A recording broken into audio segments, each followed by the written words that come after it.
Hi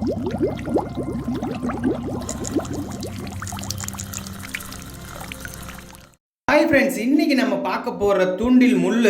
இந்த முள்ளெல்லாம் அழிஞ்சு வரும் காலங்களில் இப்போ பார்த்தீங்கன்னா இதே முள்ளை இப்போ நமக்கு செஞ்சு தரதுக்கு அதே மெத்தடோட ஆள் இருக்கு. பாருங்க, இந்த முள்ளோட பேர் தெரியுமா ஃப்ரெண்ட்ஸ்? இந்த முள் செய்கிறத ஸ்கிப் பண்ணாமல் பாருங்கள், ஏன்னா ரொம்ப கஷ்டப்பாடானது. இந்த மாதிரி பார்க்கவே முடியாது. முடிஞ்ச அளவுக்கு ஷேர் பண்ணுங்கள், ஒரு லைக் பண்ணுங்கள், கமெண்ட் பண்ணுங்கள் எப்படி இருக்குன்னு.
ஃப்ரெண்ட்ஸ், இந்த முள்ளை பற்றி பேசணும்னா இந்த முள்ளெல்லாம் கொஞ்சம் காலங்களுக்கு முன்னாடி இதை அருவ முள்ளுன்னு சொல்லுவாங்க, கருவ முள்ளுன்னு சொல்லுவாங்க.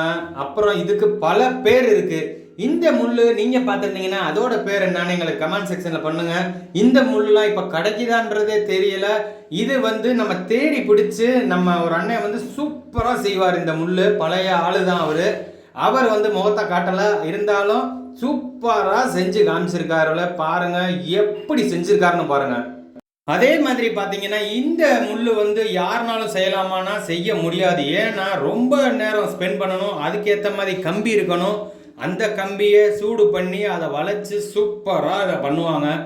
மெயினாக என்னன்னா இந்த முள்ளை நம்ம செய்யும் போதே அதோட முனை பார்த்தீங்களா, இதை எப்படி கூர்மை எப்படி அந்த பல்லு வைக்கிறாருன்னு பார்த்தீங்களா, அந்த இடத்துல இது ஃபெயிலியர் ஆயிரும், கரெக்டாக உடஞ்சி போயிடும். அந்த இடத்துல பக்காவா செய்வாப்புல இவர். பாருங்க, இந்த முள்ளெல்லாம் இப்போ அழிஞ்சிட்டு தான் வந்துருச்சு. ஏன்னா இந்த முள்ளெல்லாம் இப்போ பார்க்கவே முடியாது. நம்ம யூஸ் பண்ணுறது இந்த ஈய முள் யூஸ் பண்ணுறோம், சில்வர் முள் யூஸ் பண்ணுறோம், சி டைப்பு யூஸ் பண்ணுறோம். அந்த மாதிரி நிறைய ரக முள் இருக்குது. ஆனால் இந்த முள்ளோட ரகம் வேற லெவலாக இருக்கும். இந்த முள்ளை யூஸ் பண்ணவங்களுக்கு தெரியும். இதோட ரேட்டும் கொஞ்சம் 50-100 ரூபான்னாலும் சூப்பராக இருக்கும். இந்த முள்ளோட எஃபெக்ட் இதை பற்றி தெரிஞ்சவங்களுக்கு சூப்பராக தெரியும் இந்த முள் எப்படி இருக்கும்னு. இந்த மாதிரி முள்ளு செய்கிறவங்களாம் நீங்கள் பார்த்துருந்தீங்கன்னா அவங்களெல்லாம் எடுத்து யூடியூப்பில் கூட நீங்களும் போடலாம். ஏன்னா இந்த மாதிரி நம்ம மீன்பிடி தொழிலில் இந்த முள் நம்மளோட கம்மா ரகங்கள் ஆற்று ரகங்களில் தான் இந்த முள் யூஸ் பண்ணுவாங்க. கடலுக்கு இது போக மாட்டாங்க. நம்ம ஆற்று ரகங்களில் கம்மா ரகங்களில் பார்த்தீங்கன்னா இந்த முள் யூஸ் பண்ணுற ஆளுகளாக இருக்காங்க. இன்னும் கொஞ்சம் வயசானவங்களாம் பார்த்தீங்கன்னா இந்த முள் யூஸ் பண்ணி தான் பிடிக்கிறவங்க இருக்காங்க. வேற எந்த முள்ளு கொடுத்தாலும் பிடிக்க மாட்டாங்க, இந்த முள்ளில் தான் பிடிப்பாங்க. இந்த முள்ளோட பேர்லாம் நீங்கள் ஏதாவது வேற வேற பேர் கேள்விப்பட்டிருக்கலாம். அந்த மாதிரி பேர்கள் இருந்தால் கண்டிப்பாக எங்களுக்கு கமெண்ட் செக்ஷன் பண்ணுங்கள். அந்த பேரை நானும் சொல்கிறேன். ரொம்ப நேரம் போராட்டத்துக்கு அப்புறம் அந்த முள்ளை பார்த்தாச்சு. இந்த முள்ளு தேவைன்னா அவரோட நம்பர் கொடுத்துருக்கேன், நீங்கள் பேசி வாங்கிக்கலாம். இதே மாதிரி இன்ட்ரெஸ்டிங்கான வீடியோவில் சந்திப்போம்.